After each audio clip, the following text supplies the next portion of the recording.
Okay, hi everybody. This video today is going to show you how to structure a comparative essay for the anthology question, and we're going to do that based on the 4 poems that you studied at the end of last term. I'm going to take you through how I do it, so you should have the sheet that you can see on the screen. You should have already downloaded this so that you can do it. If you haven't downloaded it, you can just draw it out on a piece of paper or just draw it out in your book. It really doesn't matter, just so that you've got all of the information there. So I'm going to go through this one with you, and then there is another one, and that'll be what you need to do on your own, but I'll explain that more towards the end. So let's just do what we would always do when we come to a question like this. So the first things first, I'm going to look at the question so that we understand what the focus is. So the key words then: compare the ways in which a lack of power is presented within My Last Duchess and one other poem of your choice. So I know I've got to do My Last Duchess, and I have to pick another one, but the focus has got to be on a lack of power, so where power is lacking. Okay, so I'm going to go for the prelude here, just because it's one I feel quite confident with. I think that there are some interesting links to My Last Duchess, and I think that there's a distinct lack of power shown between the boy and nature in terms of the mountains that rise up. So I'm going to start by looking at these columns. So this is the way that we would always structure a question like this. So we're going to start by thinking about the big picture, and the big picture is answering the question, how is the lack of power presented within this poem? We're then going to find some language that supports whatever we write in this box here. We're then going to find a structure point or a form point that also supports whatever we've written here, and then we're going to do the same with language if we have time. So in the exam, when you come to do this, you'd have 45 minutes to answer this question. So what that looks like is basically merging your big pictures there to form an introduction or a statement of purpose, a paragraph on language here to support that, a paragraph on language here to support that poem, and then a structure form here and a structure form here. So if you just did these 6 boxes, 1, 2, 3, 4, 5, 6, you'd already have 5 paragraphs, which is quite a lot to do in 45 minutes, which is why we just tag that language on the end there, just in case you've got enough time, because you might want to add something in. So you never want to sit in an exam and think, oh, I've got 5 minutes spare, I'll just chill. Absolutely not. You're going to make sure every single second counts. Okay, so let's get into this then. So the big picture then, a lack of power. How is a lack of power presented within My Last Duchess? So you can do this along with me, either on the sheet or in your book. So I would be saying that a lack of power is shown through the fact that the Duke does not really realise that he lacks power. So I'm going to say that the Duke is misguided in that he feels powerful as a result of stripping the Duchess's power in death. Yet this is not what has happened, as he still gives her power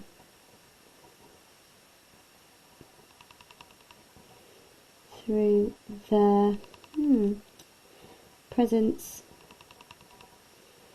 he affords her portrait. Now obviously I haven't even got massive handwriting, but I'm just trying to sort of smidge that in there. So I'm going to say the big picture is that the Duke is misguided because he thinks he's powerful, but actually this power is very misguided because he hasn't really got the power at all. She has. He gives her power through the presence he affords her portrait. So just by having the portrait there and continuing to look at it, he gives her power. I'm going to come over to the prelude because I think it's a good idea to do them both together so I can see about how this differs. So, comparable to the Duke in My Last Duchess. So I'm just going to put MLD here just in my notes, but in the exam when I first write it, I'm going to write My Last Duchess properly because that's more formal. So comparable to the Duke in My Last Duchess, the young Wordsworth commits his act of stealth. I'm just going to drop embed in there because I can, because it's easy. The young Wordsworth commits his act of stealth as he rose proud of his skill, because I know that, so I'm just going to drop that in as well. Yet his perceived power is also short-lived when he is faced with the unmistakable power of nature and the mountain. Okay, so what you'll see there is that I'm able to say how they're both kind of the same without going too much into it. Remember, the big picture is really short, because essentially if you've done this properly in your planning, you just write these two things up and they form together your introduction, so you just write them up together. Okay, I've drop embedded in there. You could have drop embedded it into My Last Duchess as well. I just didn't do it then. And I think what is a really good thing to do and a really good tip when you're doing introductions or you're doing SOPs, if you want to call them that, he is faced with the unmistakable power of nature. I could have just said he is faced with the power of nature, but I'm just going to add in this adjective, this unmistakable power, just so I can really convince the examiner that I have got a really strong argument and I really know what I'm saying. Okay, so I'm just going to swap colours here so it doesn't all get blurred in together. I need to think about my language analysis where I show that actually he's misguided and she has more power. So I'm very quickly just going to drop in a quotation here. I haven't got my anthology, I'm going to do this completely blind, and I'd hope that you'd be able to do the same. I'm going to go for, since none puts by the curtain I have drawn for you but I, and I'm going to pray that that's correct. Now I know that that's in parenthesis as well, so that's worth doing. What I would expect you to be doing is to be exploding this quotation. I'm not going to do that now because I'm not going to spend a load of time doing this in an example video. I'm just showing you how to do it. For the prelude then, I might go for, I will go for a huge peak, black and huge. The actual quotation goes on with it, that voluntary power, but I'm just going to dot and miss some of the quotation out, and I'm just going to pop in upreared its head. Now, we have talked about this before, that if you've got a really, really long quotation, don't want to write the whole quotation, you just want to sort of cut two things together, almost like cut and pasting, you can just do 3 dots inside square brackets, and that will just indicate that you've taken something out of the full quotation. Okay, so you're just making it fit what you need to do. So I'm going to talk about that, and I would obviously go through, if I were going to do this, and I'd be thinking, right, huge peak, black and huge. I'm going to talk about the connotations of colour here. I'm going to talk about the adjective huge, and then I absolutely am going to talk about the fact that Wordsworth has given nature this sort of, this physical presence, reared its head. I might talk about the anthropomorphism in play here and talk about the significance of that, that it makes them come alive, that it's a force to be reckoned with, and it's someone who will go to battle with humans, okay? So I'm going to talk about that. I then need to think about structure and form.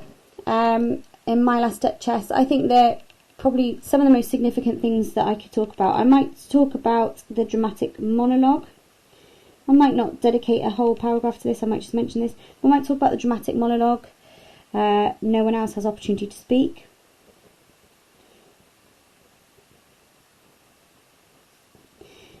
Or I may well go for their all smiles stuck together, and I might talk about that significant caesura in a sea of enjambment. I said that really dodgy then, didn't I? Enjambment. Caesura in a sea of enjambment. enjambment. Okay, so I might talk about that here. When I come onto the prelude then, I really need to think carefully about what I'm going to do for structure and form. I think what I probably would talk about, I might talk about the sections, but likewise I might talk about the fact that there's the clear volta where he comes towards the end, and what we see is these changes in mood. So I might talk about these changes in mood.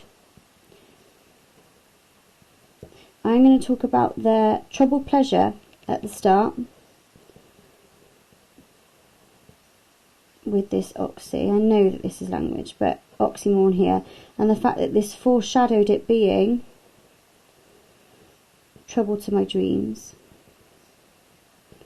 which comes right at the end. Okay, so you get the idea. I come down then, if I had a little bit more to do with language, I might combine some language points. So if I had another really important quotation that I wanted to link with this one, then I would. So I might go for, I've already talked about all smile stop together there, and I've talked about that in terms of my structure and form, so I might not do that just there. Then what you'll see is that you've got a compare and a link box on the right hand side. That's just so that you make sure that you are linking them together. So you're saying, well, this is shown in this, however in this it's like this.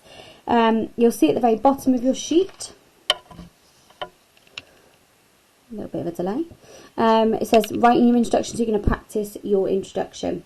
So what you now need to do then as part of your work, you will go to your second sheet. If you haven't got the second sheet and you are just going to copy it down, then this is what it looks like. Compare the ways in which the theme of power is displayed in Storm on the Island and one other poem of your choice. So you need to go through exactly the same process as I've just done. So what I'm going to ask you to submit this week as part of the submission task is I'd like a picture of this particular grid completed, along with your introduction and the first paragraph, so the first piece of language which talks about Storm on the Island and how power is displayed in Storm on the Island with whichever poem you have chosen to compare it with. So this will be really clear on Show My Homework, but your submission task is to complete this grid beautifully in full, take a photo, submit to me on Show My Homework along with an introduction and the first paragraph. Okay, so hopefully that helps you to be able to do this and to be able to refer to it if you get stuck in the future.